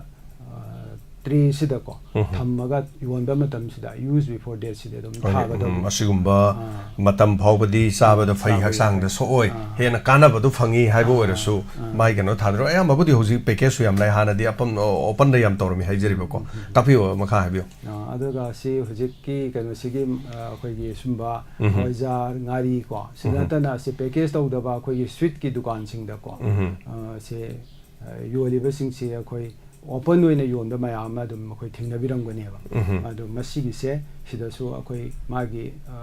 khoi gi switch si ko thammi ba sinjak bu thammi ba magi tray do da display tawri ba tray do da use before date se adum thaga do ne ko adu masi khoi gi sinjak bu leibi ri ba sing na su ki khoi gi kaino sida masai ki khoi gi yoli ba retailer sida ko masi dum complaint adum tawi ba yai ko okay adoga food safety administration gi side te su masigi se khoi adum matam gi ba drive chatana masi adum yengsanna ba honajari hana thang okay adanga sai koi ma inau expand habiramada ate chinja ki so koi satra gi mahero sing na ga yengsali aduga masi food safety department gi so adum tatana adum satpi ba leibi bra adum yengbi bra kari masi habibe masi akhoi so adum ngasai gi yengsinjari ko aduga masi mafam se yam chawbani na ni ngasai gi smaina tawre habse si miyam gi mateng yaudragadi food safety administration na magi mathau si pangthokpada ngasai gi awaba oigani hoi loina mapung phabadi oidabe maram de ngasai yam chawramne adugi khakta sunatana mayam yoksan bam changi haitare food safety no koithi thiba khakta na mayam na su complaint tawpham lei adi chinja hen tong na yon bagi adigi kam na yon bagi tongan ba sa semba moiro nga semba moiro yengsan basu yengsan gin plus mayam gi so cooperation am chang kan da food safety da dum masi dum khara dum kana to bira kan da haitare mateng pangbiu haitare tongan wafam sing aduga tongan food safety gi matang asi da koina haitare mayam khana khare smart consumer gi tongan mayam mo koina topic kaya haibadare ngasi si last topic ni aduga topic si karino hakana food fortification haibani food fortification si kari no loimba khara nate madu de yaw vitamin gi chang dum loina haikre adu food fortification ni haibase kari haina khangani haidi plus f thagani aduna kari gumba chinja market phangba pot amada plus f na tharamagadi hariba pothok pochang chaba yaba pot mayam asidagi khara hena faraba food fortified oil pot amani haibase ko identify tawgani consumer singna haibo afam singa sigi topics ti amaroi basi masini food fortification aduga masidai da level ji kare han thagani asangbu machugi ngasai ba plus f ana tharagadi masi masigi khoigi asengba pot tu orani haibo afan mathang color ma leire aduga color si lokhat chadringe da ai khoigi comment am khatang pa jauge khoigi jiten na hangbirakkiba wahang ama khoigi yendem amadi lafu tharo chaba the bit root kumba se iron wat pa chaba di yam kanai hai masi takpire adu dietitian amadi natte khoi surgery adu sarne ga khangbi bada ahari ba problem sing asi lafu tharo yendem sida iron chaba da kanai san kari haram bi ate tan kari khumi bi san knowledge bi re thamiram bi lafu tharo si khoi sum satnabagi matungina ko khoi langphaidaga masai gi chaluraga di halakpada ko lafu tharo chaw haidana khoi thaina ge hanlamun singna dum hainai ba lafu tharo chaw phai ege lafu tharo si akhoina soiba matam da ko thang sida su magi kano taw ya khoi gi masu si musalaga lay adana masi lafu tharo si akhoi chaba da masai iron ge saruk si yam yawba jani habisima dum ꯊꯝꯖꯒꯦ ꯊꯥꯒꯠꯆꯔꯤ hello ꯀꯣꯟ ꯇꯧꯖꯔꯤꯕ ꯑꯩ ꯆꯥꯟꯈ꯭ꯔꯤꯕꯝ ꯂꯝꯁꯥꯡꯗꯒꯤꯅꯤ ꯑꯍꯥꯟꯕꯃꯛꯇꯗ diamond ꯇꯤꯚꯤꯒꯤ MD ꯑꯃꯗꯤ ꯑꯩꯈꯣꯏꯒꯤ ꯋꯥꯍꯪ ꯔꯦꯗꯤꯑꯣꯒꯤꯁꯨ MD ꯑꯣꯏꯔꯤꯕ ꯏꯌꯥꯝꯕ ꯖꯦꯝꯁꯄꯨ ꯏꯀꯥꯏꯅꯖꯕ ꯐꯣꯡꯗꯣꯛꯆꯔꯤ ꯑꯗꯨꯒ ꯉꯁꯤꯒꯤ ꯑꯩꯈꯣꯏꯒꯤ ꯒꯦꯁ ꯑꯣꯏꯅ ꯂꯦꯡꯁꯤꯟꯕꯤꯔꯤꯕ ꯑꯣꯖꯥ ꯔꯥꯖꯦꯟ ꯖꯣꯏꯟꯠ ꯐꯨꯗ ꯁꯦꯐꯇꯤ ꯀꯃꯤꯁꯅꯔꯕꯨꯁꯨ ꯆꯥꯟꯈ꯭ꯔꯤꯕꯝꯅ ꯍꯥꯏꯅꯤꯡꯉꯥꯏ ꯂꯩꯇꯅ ꯊꯥꯒꯠꯆꯕꯒ ꯂꯣꯏꯅꯅ ꯀꯣꯛꯅꯅ ꯈꯨꯔꯨꯝꯖꯔꯤ ꯑꯣꯖꯥꯕꯨꯁꯨ ꯑꯣꯖꯥ ꯔꯥꯖꯦꯟꯗ ꯋꯥꯍꯪꯁꯦ ꯍꯪꯖꯒꯦꯅ ꯐꯣꯟ ꯇꯧꯖꯔꯛꯄꯅꯦ ꯑꯍꯥꯟꯕꯗ ꯑꯣꯖꯥꯁꯦ ꯑꯩꯈꯣꯏꯒꯤ ꯐꯨꯗ ꯁꯦꯐꯇꯤꯒꯤ ꯀꯃꯤꯁꯅꯔꯁꯨ ꯑꯣꯏꯕꯅꯤꯅ ꯑꯩꯈꯣꯏꯒꯤ ꯐꯨꯗ ꯁꯦꯐꯇꯤ ꯍꯥꯏꯕ ꯇꯥꯔꯦ ꯃꯁꯤꯒꯤ ꯃꯇꯥꯡꯗꯁꯨ ꯅꯅꯥꯎꯒꯤ ꯁꯥꯏꯠꯇꯒꯤ ꯍꯥꯏꯕ ꯇꯥꯔꯦ ꯏꯌꯥꯝꯕ ꯀꯣꯏꯁꯟ ꯈꯔ ꯍꯪꯖꯒꯦ ꯑꯃꯅꯤꯗ ꯍꯪꯖꯒꯦ ꯑꯩꯈꯣꯏꯒꯤ ꯏꯌꯥꯝꯕ ꯁꯝꯅ ꯍꯥꯏꯔꯕꯗ ꯑꯩꯈꯣꯏꯒꯤ FSAI ꯍꯥꯏꯕ ꯇꯥꯔꯦ ꯔꯦꯖꯤꯁꯇ꯭ꯔꯦꯁꯟ ꯍꯥꯏꯕ ꯇꯥꯔꯦ ꯐꯁꯥꯏꯁꯦ ꯃꯁꯤ ꯑꯩꯈꯣꯏ ꯐꯨꯗ ꯁꯦꯐꯇꯤꯅꯁꯨ ꯑꯗꯨꯝ ꯍꯥꯏꯅꯩ ꯃꯁꯤꯁꯦ ꯑꯩꯈꯣꯏꯅ ꯑꯗꯨꯝ ꯑꯩꯈꯣꯏꯒꯤ ꯑꯦꯅꯤ ꯀꯝꯄꯅꯤ ꯅꯠꯇ꯭ꯔꯒꯅ ꯑꯩꯈꯣꯏꯒꯤ ꯐꯨꯗ ꯄ꯭ꯔꯗꯛꯀꯤ ꯑꯣꯄꯔꯦꯇꯔꯁꯤꯡꯅ ꯍꯥꯏꯕꯗ ꯗꯤꯟ ꯇꯧꯅꯕ ꯃꯇꯝꯗ ꯃꯁꯤꯁꯦ ꯌꯥꯝꯅ ꯗꯔꯀꯥꯔ ꯑꯣꯏꯕ ꯄꯣꯠ ꯑꯃ ꯁꯤꯁꯦ ꯔꯦꯖꯤꯁꯇꯔ ꯇꯧꯕ ꯑꯃꯒꯤ ꯗꯔꯀꯥꯔ ꯑꯣꯏꯔꯛꯄ ꯑꯗꯨꯒ ꯔꯦꯖꯤꯁꯇ꯭ꯔꯦꯁꯟ ꯇꯧꯔꯤꯕ ꯄꯣꯠꯁꯤꯁꯨ ꯁꯝꯅ ꯍꯥꯏꯔꯕꯗ ꯆꯤꯟꯖꯥꯛ ꯑꯗꯨꯒꯤ ꯀ꯭ꯋꯥꯂꯤꯇꯤ ꯅꯠꯇ꯭ꯔꯒ ꯁ꯭ꯇꯦꯟꯗꯔꯗꯣ ꯅꯠꯇ꯭ꯔꯒꯅ ꯀꯔꯤꯒꯨꯝꯕ ꯐꯨꯗꯇ ꯑꯩꯈꯣꯏꯒꯤ ꯑꯦꯗꯜꯇꯔꯦꯁꯟ ꯇꯧꯔꯛꯄ ꯍꯥꯏꯕ ꯇꯥꯔꯦ ꯑꯗꯨꯁꯤꯡꯗꯨꯕꯨ ꯑꯩꯈꯣꯏꯅ ꯆꯦꯛ ꯇꯧꯕ ꯉꯥꯛꯊꯣꯛꯅꯕꯒꯤꯗꯃꯛꯇꯅꯤ ꯍꯥꯏꯕꯁꯦ ꯑꯩꯈꯣꯏ ꯃꯤꯌꯥꯝꯅꯗꯤ ꯈꯪꯅꯩ ꯑꯗꯨꯕꯨ ꯃꯁꯤ ꯀꯃꯥꯏꯅ ꯑꯩꯈꯣꯏꯅ ꯐꯥꯁ ꯍꯥꯏꯁꯦ ꯂꯥꯏꯁꯦꯟꯁꯁꯦ ꯑꯩꯈꯣꯏꯅ ꯀꯃꯥꯏꯅ ꯇꯧꯔ ꯔꯦꯖꯤꯁꯇꯔ ꯇꯧꯒꯗꯒꯦ ꯑꯗꯨꯒ ꯔꯦꯖꯤꯁꯇꯔ ꯇꯧꯕ ꯃꯇꯝꯗ ꯃꯁꯤꯁꯦ ꯑꯩꯈꯣꯏꯅ ꯃꯁꯤꯒꯤ ꯐꯥꯁ ꯍꯥꯏꯁꯤꯒꯤ ꯂꯥꯏꯁꯦꯟꯁꯁꯦ ꯑꯩꯈꯣꯏꯅ ꯇꯣꯉꯥꯟꯕ ꯃꯣꯏꯒꯤ ꯃꯑꯣꯡ ꯃꯇꯧ ꯍꯥꯏꯕ ꯇꯥꯔꯦ ꯇꯣꯉꯥꯟꯕ ꯂꯩ ꯍꯥꯏꯕ ꯑꯃꯁꯨ ꯑꯩꯈꯣꯏꯅ ꯁꯨꯝ ꯇꯥꯖꯕ ꯇꯁꯦꯡꯕꯒꯤꯗꯤ ꯌꯥꯝ ꯐꯖꯅꯗꯤ ꯈꯪꯖꯕꯗꯤ ꯑꯣꯏꯗꯕ ꯃꯁꯤ ꯀꯃꯥꯏꯅ ꯇꯧꯔꯒ ꯇꯥꯟꯅꯒꯅꯤ ꯃꯁꯤ ꯀꯃꯥꯏꯅ ꯇꯧꯔꯒ ꯔꯦꯖꯤꯁꯇꯔ ꯇꯧꯕ ꯌꯥꯕꯒꯦ ꯑꯗꯨꯒ ꯀꯔꯤꯒꯨꯝꯕ ꯀꯅꯥꯒꯨꯝꯕ ꯐꯨꯗ ꯄ꯭ꯔꯗꯛꯁ ꯑꯣꯄꯔꯦꯇꯔꯁ ꯑꯃꯅ ꯍꯥꯏꯔꯤꯕ ꯐꯁꯥꯏꯒꯤ ꯂꯥꯏꯁꯦꯟꯁꯁꯦ ꯄꯥꯏꯔꯝꯗꯕ ꯇꯥꯔꯒꯗꯤ ꯀꯝꯗꯧꯕ ꯇꯥꯕꯒꯦ ꯃꯍꯥꯛꯇꯨ ꯀꯔꯝꯕ ꯄꯅꯤꯁꯦꯕꯜ ꯑꯣꯏꯕ ꯌꯥꯕꯒꯦ ꯍꯥꯏꯕꯁꯤꯁꯨ ꯑꯍꯥꯟꯕ ꯀꯣꯏꯁꯟ ꯑꯣꯏꯅ ꯍꯪꯖꯔꯒ ꯑꯗꯨꯒ ꯑꯅꯤꯁꯨꯕ ꯀꯣꯏꯁꯟ ꯑꯁꯤꯅ ꯑꯩꯈꯣꯏꯒꯤ ꯀꯔꯤꯒꯨꯝꯕ ꯑꯩꯈꯣꯏꯅ ꯆꯥꯅꯅꯕ ꯆꯤꯟꯖꯥꯛꯁꯦ ꯑꯩꯈꯣꯏꯅ ꯀꯔꯤꯒꯨꯝꯕ ꯇꯧꯕ ꯃꯇꯝꯗ ꯑꯩꯈꯣꯏꯒꯤ ꯄ꯭ꯔꯤꯄꯦꯔꯦꯁꯟ ꯇꯧꯕ ꯑꯗꯨꯒ ꯁ꯭ꯇꯣꯔꯦꯖ ꯇꯧꯕ ꯑꯗꯨꯒ ꯑꯩꯈꯣꯏꯒꯤ ꯀꯨꯀꯤꯡ ꯇꯧꯕ ꯑꯗꯨꯒ ꯑꯦꯠ ꯂꯥꯁꯇ ꯑꯩꯈꯣꯏ ꯀ꯭ꯂꯤꯅꯤꯡꯒꯨꯝꯕ ꯇꯧꯕꯁꯤꯁꯨ ꯌꯥꯝꯅ ꯑꯩꯈꯣꯏꯒꯤ ꯗꯔꯀꯥꯔ ꯑꯣꯏꯕ ꯑꯩꯈꯣꯏꯒꯤ ꯍꯥꯏꯖꯦꯅꯤꯛ ꯑꯣꯏꯅꯕ ꯑꯩꯈꯣꯏꯒꯤ ꯍꯛꯆꯥꯡꯁꯦ ꯌꯥꯝꯅ ꯑꯩꯈꯣꯏꯒꯤ ꯍꯦꯜꯇꯤ ꯑꯣꯏꯅ ꯊꯝꯅꯕ ꯍꯣꯠꯅꯔꯛꯄꯗ ꯗꯔꯀꯥꯔ ꯑꯣꯏꯕ ꯃꯁꯤꯒꯤ ꯃꯇꯥꯡꯁꯤꯗ ꯑꯩꯈꯣꯏꯒꯤ ꯁꯝꯅ ꯍꯥꯏꯔꯕꯗ ꯑꯣꯖꯥꯗ ꯍꯪꯖꯕꯗ ꯑꯩꯈꯣꯏꯒꯤ ꯁꯨꯝ ꯇꯥꯖꯕꯗ ꯑꯩꯈꯣꯏꯅ ꯇꯝꯃꯛꯄꯗ ꯑꯩꯈꯣꯏꯒꯤ ICCP ꯍꯥꯏꯅ ꯑꯩꯈꯣꯏꯅ ꯍꯥꯖꯞ ꯍꯥꯏꯅ ꯍꯥꯏ ꯃꯁꯤ ꯑꯩꯈꯣꯏꯒꯤ ꯐꯨꯗ ꯁꯦꯐꯇꯤꯗ ꯃꯁꯤꯁꯤꯅ ꯀꯗꯥꯏꯕꯨ ꯀꯧꯕꯒꯦ ꯑꯗꯨꯒ ꯐꯨꯗ ꯁꯦꯐꯇꯤ ꯑꯃꯗ ꯁꯝꯅ ꯍꯥꯏꯔꯕꯗ ꯑꯩꯈꯣꯏꯒꯤ ꯆꯤꯟꯖꯥꯛꯁꯤꯡꯒꯤ ꯗꯦꯟꯖꯔ ꯖꯣꯟꯒꯤ ꯃꯇꯥꯡꯗꯁꯨ ꯅꯠꯇ꯭ꯔꯒꯅ ꯑꯩꯈꯣꯏꯒꯤ ꯆꯤꯟꯖꯥꯛꯁꯤꯡꯒꯤ ꯍꯥꯏꯕ ꯇꯥꯔꯦ ꯀ꯭ꯔꯤꯇꯤꯀꯦꯜ ꯀꯟꯇ꯭ꯔꯣꯜ ꯄꯣꯏꯟꯠꯁꯤꯒꯤ ꯃꯇꯥꯡꯗꯁꯨ ꯍꯥꯏꯐꯦꯠꯇꯪ ꯑꯣꯖꯥꯒꯤ ꯔꯥꯖꯦꯟꯗꯒꯤ ꯍꯥꯏꯕ ꯇꯥꯔꯦ ꯈꯤꯇꯪ ꯍꯥꯏꯕꯤꯔꯝꯃꯒꯗꯤ ꯌꯥꯝ ꯅꯨꯡꯉꯥꯏꯖꯒꯅꯤ ꯍꯥꯏꯕꯁꯤꯒꯤ ꯍꯥꯏꯖꯔꯒ ꯊꯝꯖꯤꯟꯖꯔꯒꯦ Thank you. ꯅꯨꯡꯉꯥꯏꯖꯩ ꯆꯥꯟ ꯍꯥꯏꯕꯤꯔꯛꯄꯁꯦ ꯑꯍꯥꯟꯕꯒꯤꯁꯤ ꯆꯥꯎꯔꯥꯛꯄꯅꯤ ꯁꯥꯔꯅ ꯁꯨꯝ ꯅꯣꯂꯦꯖ ꯂꯩꯕꯤꯔꯒꯗꯤ ꯐꯁꯥꯏ ꯔꯦꯖꯤꯁꯇ꯭ꯔꯦꯁꯟ ꯇꯧꯕ ꯀꯗꯥꯏꯗ ꯇꯧꯕ ꯌꯥꯏ ꯑꯗꯨꯒ ꯇꯣꯉꯥꯟꯕ ꯃꯥꯒꯤ ꯁꯦꯛꯁꯟꯗꯨꯒꯤ ꯇꯣꯉꯥꯟꯕ ꯂꯩꯔꯤꯕꯁꯤꯡ ꯑꯁꯤꯁꯨ ꯀꯗꯥꯏꯋꯥꯏꯗ ꯇꯧꯒꯗꯒꯦ ꯍꯥꯏꯕꯅꯆꯤꯡꯕ ꯑꯗꯨꯒ ꯍꯧꯖꯤꯛꯀꯤ ꯍꯖꯥꯞ ꯀ꯭ꯔꯤꯇꯤꯀꯦꯜ ꯑꯣꯏꯕꯒꯤ ꯃꯇꯥꯡꯁꯤꯒ ꯍꯥꯏꯇꯥꯔꯦ ꯋꯥꯍꯪ ꯑꯅꯤꯅꯤ ꯊꯝꯕꯤꯌꯨ ꯀꯔꯤ ꯈꯨꯝꯕꯤꯕ ꯌꯥꯏ ꯁꯥꯔ ꯑꯍꯥꯟꯕꯗ ꯉꯁꯥꯏꯒꯤ FSSAI ꯍꯥꯏꯔꯤꯁꯦꯀꯣ ꯑꯩꯈꯣꯏ food safety standard authority of India ꯐꯨꯗꯀꯤ ꯑꯩꯈꯣꯏꯒꯤ ꯏꯟꯗꯤꯌꯥꯒꯤ ꯈ꯭ꯋꯥꯏꯗꯒꯤ ꯋꯥꯡꯕ ꯀꯣ ꯁ꯭ꯇꯦꯆꯨꯇꯔꯤ ꯕꯣꯗꯤ ꯑꯃꯅꯤꯀꯣ ꯃꯁꯤꯒꯤꯁꯦ ꯑꯗꯣ ꯃꯁꯤ ꯑꯦꯅꯤ ꯑꯩꯈꯣꯏꯒꯤ ꯐꯨꯗꯀꯤ ꯕꯤꯖꯤꯅꯦꯁ ꯇꯧꯒꯦ ꯍꯥꯏꯔꯒꯗꯤ ꯃꯥꯒꯤ ꯔꯦꯖꯤꯁꯇ꯭ꯔꯦꯁꯟ ꯅꯠꯇ꯭ꯔꯒ ꯂꯥꯏꯁꯦꯟꯁꯀꯤ ꯅꯝꯕꯔ ꯑꯃ ꯆꯪꯉꯦꯕ ꯃꯁꯤꯒꯤ ꯀꯩꯅꯣꯁꯤ ꯅꯝꯕꯔꯁꯦ ꯂꯧꯒꯦ ꯍꯥꯏꯔꯒꯗꯤ ꯑꯩꯈꯣꯏ ꯗꯤꯁꯇ꯭ꯔꯤꯛꯇꯀꯣ ꯑꯩꯈꯣꯏ ꯐꯨꯗ ꯁꯦ licensing registration and licensing authority ꯍꯥꯏꯗꯅ ꯑꯩꯈꯣꯏꯒꯤ ꯗꯤꯖꯤꯒꯅꯦꯇꯦꯠ ꯑꯣꯐꯤꯁꯥꯔ ꯅꯠꯇ꯭ꯔꯒ ꯐꯨꯗ ꯁꯦꯐꯇꯤ ꯑꯣꯐꯤꯁꯥꯔꯁꯤꯡ ꯑꯩꯈꯣꯏꯒꯤ ꯗꯤꯁꯇ꯭ꯔꯤꯛꯁꯤꯡꯗ ꯂꯩ ꯑꯗꯨꯅ ꯑꯩꯈꯣꯏꯅ ꯉꯁꯥꯏꯒꯤ ꯐꯨꯗꯀꯤ ꯕꯤꯖꯤꯅꯦꯁꯁꯤ ꯀꯔꯝꯕ ꯗꯤꯁꯇ꯭ꯔꯤꯛꯇ ꯇꯧꯕꯤꯒꯗꯧꯔꯤꯕꯅꯣ ꯍꯥꯏꯕꯗꯨꯒꯤ ꯃꯇꯨꯡ ꯏꯟꯅ मागी फसाई नंबर से लौबीगदबनी अदुगा मसीगी करिगुंबा मसीगी नंबर से यावदनदी अखोइगे फूड की बिजनेस तौबा यारोय हादना yes ngасai mana hambiram da sumadu kana gumba tormadi kari kari punishable oi kari kari tawi krai da wakat kani haiba chorakpam sabiram habibi abra sir मसीगी से कनो तौबा तारगदी अखोइगे से मसीगी नंबर से यावदना food की business तौबा तारगदी आगे मतुंगिना एक्शन लखत याय अखोइगे से एनफोर्समेंट ड्राइव को अखोइगे कनो सिंगना district sing da laiba authority sing na adu ta kari matheng raga di adu gi agi matungina action adu la khotpe agi matungina adu ga ngasai gi inaw na habiram da mai gi hajab haiba kari kari no man habiram da adu gi wahang pakom laibi ga sir masi akhoi gi food haiba se ko masi gi si akhoi na mai gi store to matam da ko masi gi mai gi protocol ama kamaina thamgada ge अदगी कर्म temperature थंगदगे कमाइना मसिगी कनो से अखोइगी hygienic ko maina prepare tawgada ge habisi ki magi protocol se dum lejabani adu masigi sisu adum guideline da loina ma dum yawe ko aduna masigi su yam phajana adum masagi yengchen bi ge dawani hena thamjage ताकि effect सना sir mushroom चाबगी Matang काना बन ताकपिरे तसेंग बदी food fortification की मतंग दनी ngasi se laksari se atuga topic si food safety ki khoi myam na khanaraga lakre episode manga sat khra matung da taruk sobi episode ni laksari bese duga taruk soba episode sida khoi food fortification ni maroi ngasi nei na base ada koi lengchen mireba sir joint food safety ki commissioner ni government of manipur gi dr s khoi S.RAJEN lengsen beri basi khoi food fortification matang na khana bale du sir mushroom chabai kana bana thoina hanga di sar na okhum ji kari khumi be sir mushroom se khoi hakjang yam na phai hai ko aduga masigi se yam na protein yam na yaw ba ko aduga magi vitamin sing ko yam yaw ba chinjak ni adu masi chaba matam da yam phai haina thamjaba tai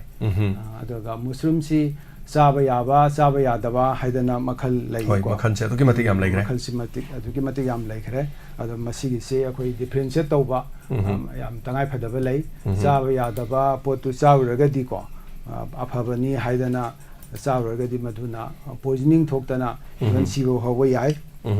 adaduga tasingna mushroom se afaba mushroom chaba taraga di masigi se haksang gi damukta yamna phabani na thamjage okay am ngase aduga ngasi ge topics ta koina khana nainari basta hena mayam khoi ge hoboda tabi hodroga sumyamna mukha suning singjana na bahai tare sir kari gi damukta khoina why do we need fortification of food khoi kari gi damukta fortification food se tangai phadribano khoi gi punsi da masi swai mtang cham tanga thambi sir masigi se mamang da su tentang na di haija khare hoi ado fortified food chaba se fortification chi yam tangai phado oi se akhoi micronutrient deficiency ko aduga akhoi hidden hunger hai se hidden hunger hai se kano haida akhoi tasingna chak si akhoi lamba taraga di akhoi chak si akhoi phawe ba haksang da chak lamba gi feeling amadi phawe adugo micronutrient gi akhoi gi deficiency se masi de haksang sina akhoi gi isa sida akhoi sensation ji phawroi ba ko adugo masi gi magi complication haigadra sikpili ko masidi yamna phattaba aduna masigi keno se akoina ngakthokna nabagi damakta food fortification se tangai phadabani okay aduna masina ni aduga koi market phangi ba sing bokoi plus f thar badi food fortification ge koina chaba yaraba phabasing haitar aduga ngasigi lemori ba minute khara haitar minute tar ko malai maraksa call malai hello taram loksari Minority masakini taram na oksari minority gi masaki wo angasi khoi lengsen bering da khoi sir joint khoi food safety commissioner gi dr S.RAJEN lengsen bering da khoi food fortification matang da kari company balai mata saruk gabiyo hangbiyo oi ai nei jabu amadi doctor busui kai kumna bosari hoi ai koi ga hujikta doctor na ni la futharo da iron yawi habi kre ko ada yendim tu iron yawi hana koi gi kaino singna delivery to ba kuide ba mina yam chanai ba hoi ada ina hangjaningi sina mai ba iron yaw ba pot sai sing ji kayam kuina hekto thamaga di magi iron ji mangde dei kaya kuina ga na magi iron ni salu mang ki bagi habi matang khanjani ada masung gi matang ja hoi masalong di chaba yada ba haiba ani tongna le adu chaba ya de habisi akoina thong ba thakpa matamda maina tawraga di masi ji poisonous oil adagi maina tawraga na poisonous oil di habisi chaba ya de habisi thong ba thakpa da khangba ngambagi kaino leibira yam lai ba upai amtang haibi ramaga di akoi gi nupi jingda yam nungai jagani ana khanjai aduga phasagi tongan ba part leibasing do doctor na pentak na kitang thambiram hoi yang ngajari ma thayachari masigi ahan bigi question do da kari habe no ahan bagi se khoi gi iron yawen hairaga di hariba sinjak sing do kyam kuina thamba yabage hekto ko kyam kui tham ta semwadi akoina sai gi sinjak ama se bapo yendem oi hare ko la putharo hare masigi sida iron si yaure means afaba masi oi ba sinjak sing yaure an haiba targa su sinjak tu na pathadring da pumthadring da ko sabi na ba hona bi ga dabuni doga fresh oi ba bisidi yam phare ꯑꯗꯨꯒ ꯃꯗꯨ ꯀꯨꯏꯕ ꯇꯥꯔꯒꯗꯤ ꯃꯗꯨꯗ ꯌꯥꯎꯔꯝꯕ ꯉꯁꯥꯏꯒꯤ ꯑꯐꯕꯒꯤ ꯆꯥꯡꯗꯨꯁꯨ ꯑꯗꯨꯝ ꯇꯞꯅ ꯇꯞꯅ ꯍꯟꯊꯈꯤꯒꯅꯤ ꯑꯗꯨꯅ ꯃꯁꯤ ꯌꯥꯝꯅ ꯉꯁꯥꯏꯒꯤ ꯐ꯭ꯔꯦꯁ ꯑꯣꯏꯔꯤꯉꯩꯗ ꯑꯗꯨꯝ ꯆꯥꯕꯤꯅꯕ ꯍꯣꯠꯅꯕꯤꯌꯨ ꯍꯥꯏꯕ ꯋꯥꯐꯝꯁꯤ ꯊꯝꯖꯒꯦ ꯑꯗꯨꯒ ꯑꯅꯤꯁꯨꯕꯒꯤ ꯋꯥꯐꯝꯁꯤꯅ ꯉꯁꯥꯏꯒꯤ ꯀꯔꯤ ꯍꯥꯏꯕ ꯐꯁꯥꯏꯒꯤ ꯑꯩꯈꯣꯏ ꯂꯩꯔꯤꯕꯁꯤꯡ ꯑꯁꯤ ꯀꯔꯤ ꯀꯔꯤꯅꯣꯅ ꯃꯥꯒꯤ ꯀꯔꯤ ꯍꯥꯏꯇꯥꯔꯦ ꯗꯤꯄꯥꯔꯠꯃꯦꯟ ꯁꯦꯛꯁꯟꯁꯨ ꯈꯔ ꯍꯪꯕꯤꯔꯝꯕ ꯃꯥꯜꯂꯦ ꯃꯥꯁꯤꯅ ꯍꯥꯏꯁꯦ ꯐꯁꯥꯏꯒꯤ ꯁꯤꯗ ꯉꯁꯥꯏꯒꯤ ꯑꯩꯈꯣꯏꯒꯤ ꯁ꯭ꯇꯦꯠꯀꯤ ꯑꯣꯏꯅꯗꯤꯀꯣ ꯉꯁꯥꯏ ꯑꯩꯅ ꯍꯥꯏꯖꯈ꯭ꯔꯦ ꯔꯦꯖꯤꯁꯇ꯭ꯔꯦꯁꯟ ꯑꯦꯟ ꯂꯥꯏꯁꯦꯟꯁꯤꯡ ꯑꯣꯊꯣꯔꯤꯇꯤ ꯀꯣ ꯃꯁꯤ ꯗꯤꯁꯇ꯭ꯔꯤꯛꯇ ꯂꯣꯏꯅꯃꯛ ꯂꯩ ꯗꯤꯁꯇ꯭ꯔꯤꯛ 33ꯅꯤ ꯃꯅꯤꯄꯨꯔꯒꯤ ꯑꯗꯨꯗ ꯃꯁꯤ ꯗꯤꯁꯇ꯭ꯔꯤꯛ ꯈꯨꯗꯤꯡꯃꯛꯇ ꯂꯣꯏꯅꯃꯛ ꯑꯗꯨꯝ ꯂꯩ ꯑꯗꯨꯒ ꯐꯨꯗꯀꯤ ꯑꯦꯅꯤ ꯕꯤꯖꯤꯅꯦꯁ ꯇꯧꯕꯤꯒꯦ ꯍꯥꯏꯔꯒꯗꯤ ꯉꯁꯥꯏꯒꯤ ꯗꯤꯁꯇ꯭ꯔꯤꯛꯁꯤꯡꯗ ꯂꯩꯔꯤꯕ ꯂꯥꯏꯁꯦꯟꯁꯤꯡ ꯑꯦꯟ ꯔꯦꯖꯤꯁꯇ꯭ꯔꯦꯁꯟ ꯑꯣꯊꯣꯔꯤꯇꯤꯗ ꯇꯥꯟꯅꯕꯤꯔꯒ ꯉꯁꯥꯏꯒꯤ ꯐꯨꯗꯀꯤ ꯕꯤꯖꯤꯅꯦꯁꯁꯦ ꯇꯧꯕꯤꯌꯨ ꯍꯥꯏꯗꯅ ꯑꯗꯨꯝ ꯊꯝꯖꯒꯦ ꯑꯗꯨꯒ ꯑꯩꯈꯣꯏꯒꯤ ꯆꯥꯅ ꯍꯪꯕꯤꯔꯛꯄꯗ ꯃꯤꯠ ꯄꯣꯜꯇꯔꯤ ꯐ꯭ꯔꯦꯁ ꯄ꯭ꯔꯗꯛꯁꯤꯡ ꯑꯁꯤ ꯁꯦꯝꯗꯣꯛꯑꯒ ꯊꯝꯕꯁꯤ ꯀꯌꯥꯝ ꯀꯨꯏꯅ ꯊꯝꯕꯗ ꯃꯁꯤ ꯈꯨꯗꯣꯡ ꯆꯥꯕꯒꯦ ꯑꯗꯨꯒ ꯈꯨꯗꯣꯡ ꯊꯤꯒꯗꯒꯦ ꯀꯔꯤ ꯍꯥꯏꯕꯤꯕ ꯌꯥꯏ ꯉꯁꯥꯏꯒꯤ ꯑꯩꯈꯣꯏꯒꯤ ꯁꯦ ꯃꯤꯠ ꯀꯣ ꯅꯠꯇ꯭ꯔꯒ ꯑꯩꯈꯣꯏꯒꯤ ꯉꯥ ꯍꯥꯏꯔꯁꯤꯀꯣ ꯉꯥꯁꯤꯁꯨ ꯁꯦꯝꯗꯣꯛꯑꯒ ꯊꯝꯕ ꯃꯇꯝꯗ ꯑꯗꯨꯝ ꯉꯁꯥꯏꯒꯤ ꯁꯦꯝꯗꯣꯛꯇꯅ ꯊꯝꯕꯗ ꯐꯥꯎꯕ ꯃꯥꯔꯀꯦꯠꯁꯤꯗ ꯃꯥꯒꯤ ꯀꯣꯜ ꯆꯦꯟꯁꯤ ꯃꯦꯟꯇꯦꯟ ꯇꯧꯗ꯭ꯔꯒꯗꯤꯀꯣ ꯑꯗꯨꯝ ꯄꯠꯊꯕ ꯄꯨꯝꯊꯕ ꯑꯗꯨꯒ ꯃꯥꯒꯤ ꯃꯅꯝ ꯅꯝꯊꯤꯕ ꯀꯣ ꯑꯗꯨꯝ ꯌꯥꯎꯔꯛꯀꯅꯤ ꯑꯗꯨꯅ ꯑꯗꯨꯒꯨꯝꯕꯅꯤ ꯃꯤꯠꯁꯤꯁꯨ ꯑꯗꯨꯝ ꯉꯁꯥꯏꯒꯤ ꯃꯥꯒꯤ ꯀꯣꯜ ꯆꯦꯟꯁꯤ ꯐꯖꯅ ꯃꯦꯟꯇꯦꯟ ꯇꯧꯕꯤꯕ ꯑꯗꯨꯝ ꯗꯔꯀꯥꯔ ꯑꯣꯏ ꯑꯗꯨ ꯃꯄꯥꯟꯗꯒꯤ ꯑꯩꯈꯣꯏ ꯄꯨꯁꯜꯂꯛꯏꯕ ꯏꯚꯟ ꯉꯥꯁꯤꯡꯁꯤꯁꯨ ꯑꯩꯈꯣꯏꯒꯤ ꯏꯁꯤꯡꯗꯒꯤ ꯐꯥꯔꯕ ꯃꯇꯨꯡꯗ ꯌꯥꯝꯅ ꯁꯥꯡꯅ ꯂꯝꯕꯤꯗ ꯂꯥꯛꯏꯕꯅꯦꯕ ꯑꯗꯨꯒ ꯌꯣꯜꯂꯤꯉꯩ ꯃꯇꯝꯗꯁꯨ ꯀꯣꯜ ꯆꯦꯟꯁꯤ ꯑꯗꯨꯝ ꯃꯦꯟꯇꯦꯟ ꯇꯧꯔꯤꯕꯅꯤ ꯑꯗꯨꯅ ꯉꯁꯥꯏꯒꯤ ꯑꯩꯈꯣꯏꯒꯤ ꯁꯤꯁꯤꯗ ꯐ꯭ꯔꯦꯁ ꯑꯣꯏꯅ ꯑꯩꯈꯣꯏꯒꯤ ꯃꯅꯤꯄꯨꯔꯗ ꯐꯪꯕ ꯉꯥꯁꯤꯡꯁꯤꯁꯨ ꯅꯠꯇ꯭ꯔꯒ ꯁꯥꯁꯤꯡꯁꯤꯁꯨ ꯁꯦꯝꯗꯣꯛꯑ ꯃꯇꯨꯡꯗꯗꯤ ꯉꯁꯥꯏꯒꯤ ꯈꯔ ꯀꯨꯏꯅ ꯊꯝꯕ ꯌꯥꯅꯕ ꯉꯁꯥꯏꯒꯤ ꯀꯣꯜ ꯆꯦꯟꯁꯤ ꯐꯖꯅ ꯃꯦꯟꯇꯦꯟ ꯇꯧꯕꯤꯕ ꯇꯥꯕꯅꯤ ꯑꯣꯀꯦ ꯉꯁꯥꯏ ꯏꯃꯥꯅ ꯑꯃꯨꯛ ꯍꯪꯕꯤꯔꯝꯕꯗ ꯑꯩꯈꯣꯏ ꯆꯦꯡꯒꯨꯝꯁꯤ ꯆꯥ ꯌꯥꯏ ꯌꯥꯗꯦ ꯁꯤ ꯀꯃꯥꯏꯅ ꯈꯪꯒꯗꯒꯦ ꯊꯣꯡ ꯊꯥꯛꯄꯗ ꯀꯔꯤ ꯀꯔꯤ ꯈꯪꯉꯤ ꯁꯥꯔ ꯅꯣꯂꯦꯖꯀ ꯂꯩꯕꯤꯕ꯭ꯔꯥ ꯁꯤ ꯃꯇꯥꯡꯁꯤ ꯀꯔꯤ ꯍꯥꯏꯕꯤꯕ ꯃꯁꯤꯒꯤ ꯃꯇꯥꯡꯁꯤꯗꯗꯤ ꯑꯩꯈꯣꯏ ꯉꯁꯥꯏꯒꯤ ꯆꯦꯡꯒꯨꯝꯁꯤ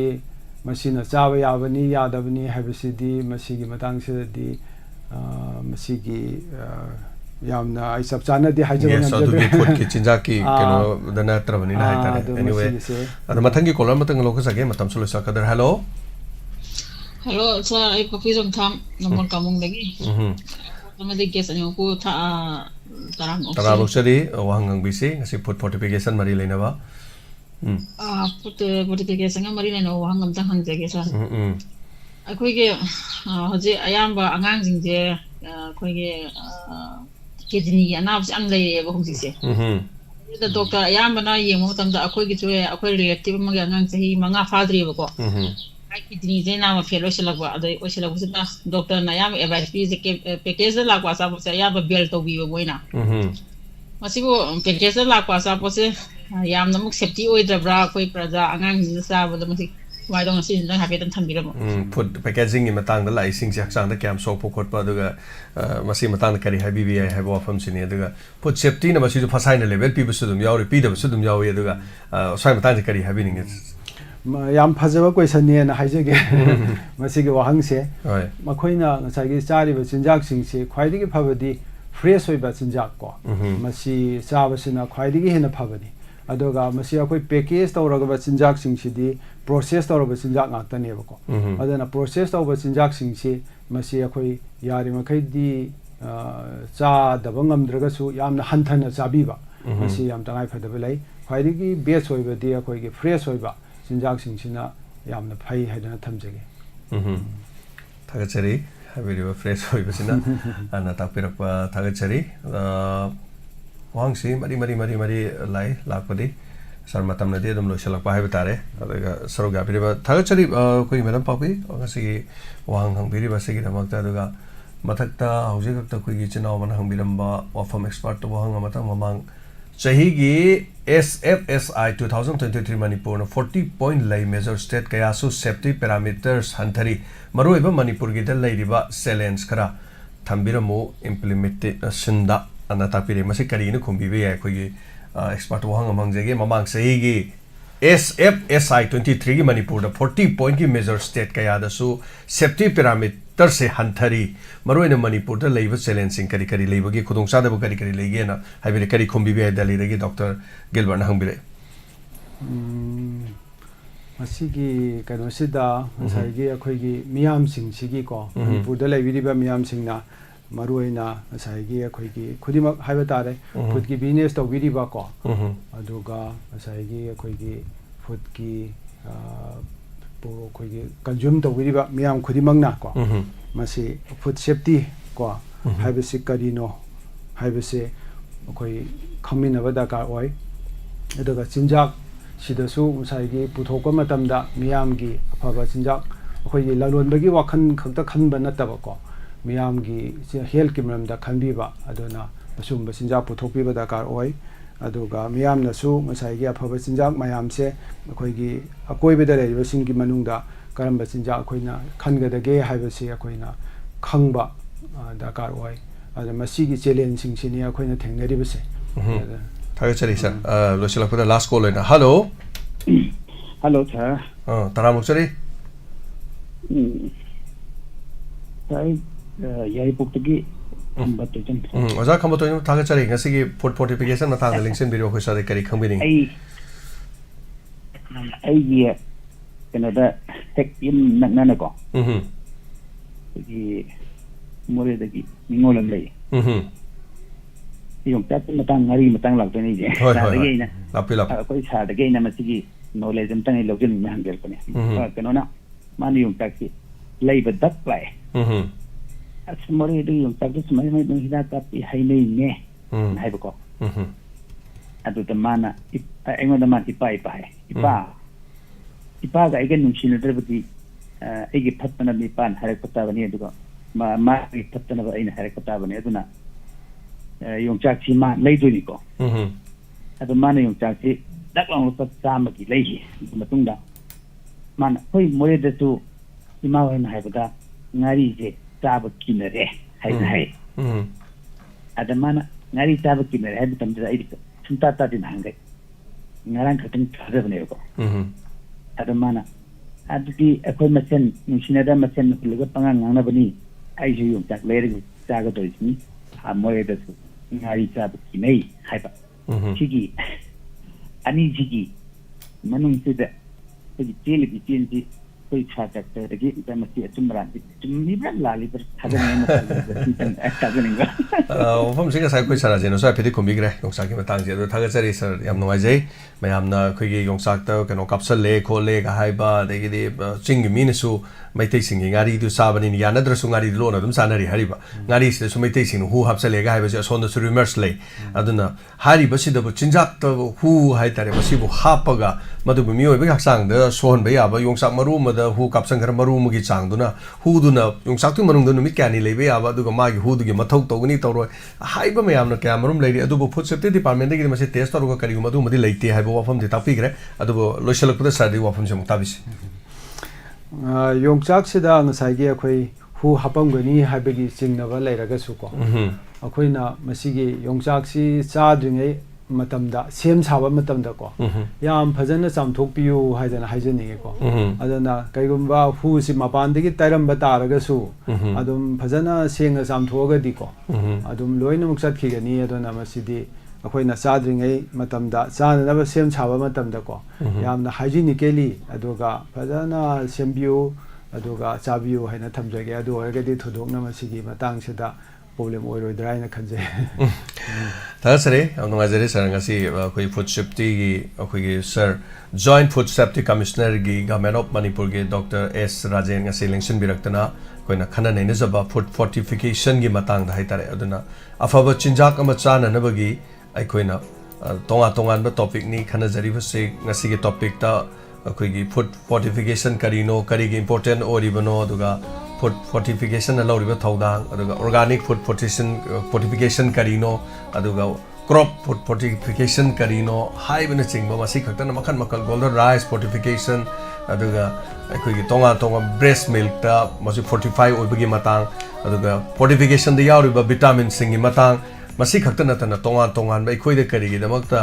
अखोइ दरकार ओइदिबनो फूड फोर्टिफिकेशन करीनो अखोइदे करीगी दरकार ओइदिबनो अदु करम करम चिंजा फूड फोर्टिफाइड ओइबनो अदु मार्केट फंगलिबा सिंग असि करम फूड फोर्टिफाइड ओइबा गाक्तनो मतौ करम न अखोइना food fortified oi haibasi identify togani aduga packaging amadi leveling gi requirement of food fortified tigi mai sima thokse karino aduga benefit of the food fortification karino haribo wahang sing sigi pokum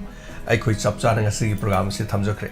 loina na khana ba thorom ai khoi gi special talks program sunday numita ai khoi gi oja singlen masnam ga thokliba ai khoi gi yau sigi matang da adu bullet marakta ballot asina chingba akiba leiragana karama mihut kidragana asengma mihut haiba social issues me amlo no majing numit ki pung drama thoida pung pham samu laksage mathangi ningthauka ba numit te yoksang mai thaba numit te mu laksage dori basi koigi CS me am haina ba ngasi angang unaba matam da aikoina angang se yamba CS ta pung sijiran da torgo pukli ba sigi maram da haitare professor Morangthem Rameshwar head of department ko rimski library basiga khanna ba thorom mathang mathang laizari special talks program gi ngasi gi lengsin biri S.RAJEN ba amuka ne kai khumnajari ngasi gi damukta di mata ngasi da thoromasi lesin jabagi ayab da logzari hanana thagachari S.RAJEN bo ngasi gi thoromasi da sarugya bibagi da mak amuka hana kai khumnajari sir thank you hanana thagachari